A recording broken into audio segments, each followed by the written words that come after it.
Hello and welcome back to my channel. My name is Bettina Ray. So today's video is just going to be a little bit of an update on life with a newborn. Speak of the devil, he's going to wake up for this video, isn't he? And just some tips on surviving life with a newborn when you already have two older kids.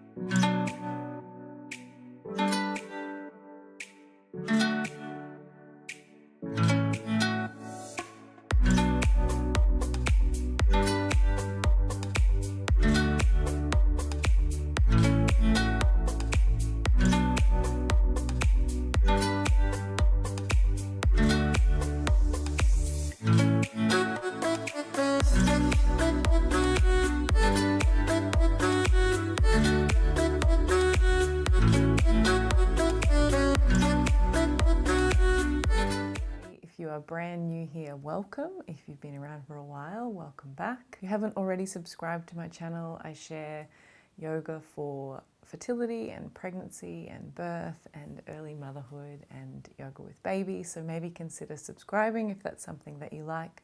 Things here have been going really well. He's a pretty settled baby as long as, he's being held all the time and fed all the time. Most nights he'll sleep about 4 hours, so I'm sort of only waking up 1 or 2 times a night, although he's right next to me, so I'm always aware and always hearing all those little squeaks and noises, so feeling pretty tired by this point. Eamon and Rory have taken to him so well. They're so helpful. Eamon gets me all the things, water, nappies, whatever I need, and Rory is constantly asking to kiss the baby, which is adorable and also sometimes very frustrating because I find him kissing Luca when I've just put him down for a nap and of course waking him back up, but it's still pretty cute that he is so in love with his little brother. So the first 2 weeks for us were pretty chilled. We had school holidays here in Queensland, so no school drop-offs, no routines, which was lovely, and also my husband had the 2 weeks off. So he pretty much just looked after the big two and I only had to look after this little one. And it's amazing when you go from looking after older kids to back to a newborn. You're like, oh, right, this is actually pretty easy. It's constant and their needs are different, but it feels a lot easier in some ways. But now that school is back and Andrew is back at work, life's a little bit different, a little bit more hectic. So trying to get Eamon to school on time, trying to get lunches done, trying to get dinner organised in that little brief window that he's happy or asleep, though he's going to totally prove me wrong and sleep through this entire video now, I'm sure. Normally I find I can't actually put him down. As soon as I put him down he wakes back up, so I tend to just wear him most of the time. But of course, because I've said that, he'll now sleep for the next hour or so. I had totally forgotten how hectic it is trying to get out of the house with a newborn, how much you have to pack, how you have to plan for, okay, they're fed, but then I'll do a little top-up feed just before we leave so I'm not stressed out in the car that, oh, they're crying because they're hungry. And it's all very different when you're trying to get to school on time because you've got to line it up perfectly. And I can kind of feel that little bit of anxiety coming up around those times, so I'm really just trying to calm myself down and just remind myself that, you know what, if we're late for school, it's not a big deal. If we have to wait, it's fine. Everyone will survive, and not let myself get too worked up about it. Like I remember I used to do with my first, getting out of the house was a mission and my anxiety would just take off. But yeah, just trying to remind myself that I can just breathe and calm down, and it's no big deal if we're late to things. The world will just keep on spinning. So just quickly, a couple little tips I have if you are managing a newborn and you've got older kids to look after as well. And I have to admit, these aren't all my own tips. I put a little Instagram post out the other day and I got some great tips from you guys. So some of these you may recognize if you gave me some advice. The first one is definitely embracing the slow cooker. If you have a Thermomix, awesome, lucky you. I just have the regular old slow cooker, which works perfectly because he's happy usually in the morning. By 3, 4 o'clock, he just wants to cluster feed. He's not happy with anyone but me, and he's not happy unless he's on me. So you pretty much have to forget about doing dinner at those times, and having it in the slow cooker in the morning when he's actually quite content and will give me 5 minutes is really helpful. My second tip is to try and only do one thing per day. I used to write a big list and then feel overwhelmed and feel like I didn't achieve anything in the day. I'm keeping it really simple this time. One thing. That's all I have to achieve in a day. And it can be as small as you need it to be, depending on where your baby's at and what stage they're at or what your baby's like. So in that first week, my one thing would be have a shower and get dressed. Now it might be just get that load of washing on. The one thing might be just clean the kitchen, because for some reason when my kitchen is clean, I feel like my house is cleaner. Your one thing could be something for you. So your one thing might be read a few pages of a book that you want to read. For me today, my one thing is getting this video done, and literally I will only film it. The one thing will not involve editing as well. So I really find that just picking one thing, it means it's achievable, and regardless of really how his day is going and how needy he is, I usually can get one thing done.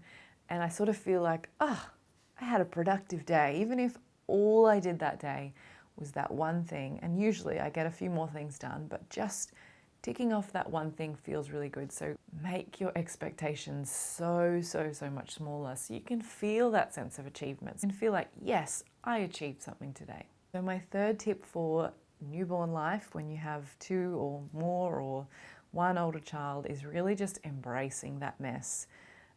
I used to fight it. I used to try and keep up with getting it all clean, and now I've really just gone, you know what? That lounge room is probably going to be a mess for the next 3 years, and that's okay. And you know what? I'm never going to get to the end of my laundry pile. Also okay. And you know what? The kitchen is never going to stay clean for longer than 10 minutes because my children eat constantly, and that's okay. So really embracing the mess just helps with feeling like you're just drowning in all the housework, because if you're constantly trying to keep up when you have little people who are constantly undoing everything, it's pointless. So really embrace the mess, just learn to live with it. I'm told it's a sign of creativity, so just embrace that and get on with your day. So my fourth tip is about having good routines about things that actually have to get done or that you feel like you need to get done each day. So of course, routines are not always going to be possible. You're not always going to get them done. You can kind of set yourself up with really quick little routines. Then you're more likely to get those things done because you don't have to think about them. So for me, we're actually cloth napping this time. I did it with Eamon half the time. I kind of dropped the ball with Rory and it just was too hard. Back to cloth napping this time, which obviously means I need to wash those nappies every day. So I've really set myself up with every morning I get up, first thing I do is the nappies from the day before go in the washing machine. And somewhere in the day they get hung out. Doesn't really matter as long as they get in the machine. So just that little 5-minute job, which I can do him whilst holding him, whilst he's crying, it doesn't matter. Just having that routine means it gets done every day. So whatever it is that you need to do every day, even if it's a shower, I also have a shower first up in the morning because I feel like I can start my day and I can feel good about myself in the day if I make sure that I have had that shower. So that might help for you, having a little routine about whatever it is that you know that you need to do to feel good. Getting dressed, doing your makeup, doing your hair, whatever it is that you know that you need to get done every day. And my final tip is just about what to do when you really hit that slump. And you do when you've got a newborn and you're up multiple times overnight, when you're probably also getting up for other children, and newborn life is relentless. It doesn't stop. Like, it's literally a 24-hour job at the minute. And you can hit those slumps where you just feel like, it's all too much. You're probably feeling snappy. Maybe your toddler or your other children are snappy. Maybe the baby won't stop crying. So my solution at these times is to either get some sunshine or get some water therapy. So go outside, sit on the grass. Often kids will calm down too. So if the baby is crying, often just taking them outside calms them down. My older kids are the same, burn off some steam. And what I mean by water therapy is just getting in some water. So I know for Rory, who is 3, that whenever he is super cranky at that sort of 4, 5 o'clock time, he doesn't nap anymore, so we're really sort of struggling to get through to dinner at times. Getting him into a bath really helps calm him down and helps kind of get us through those next couple of hours till bedtime. And the same thing can work for you. So if you're feeling really just over it and really tired, maybe another cup of coffee isn't the best plan. Maybe getting into a bath, or I always find a hot shower works. Even if I have to take him and lie him on the floor in there, for some reason, just the sound of the water, the sound of the shower seems to chill him out as well. So win-win. And of course, if you have a pool or you live near the ocean, that too could be your water therapy. So getting 10 minutes to yourself to duck off and have a quick swim can really just reset and give you the energy that you need to kind of get through the rest of the day or the week or whatever you're facing. All right, so they're my tips for navigating life with a newborn and keeping your sanity. I would love to hear what tips you have. So if you've got a newborn or maybe you've got older kids, what was the big things that helped you get through this stage? So I'd love if you'd leave them in the comments below this video. And if you haven't already, make sure that you hit subscribe. Give me a thumbs up if you enjoyed this video because it really helps my channel. And I'll see you in the next video.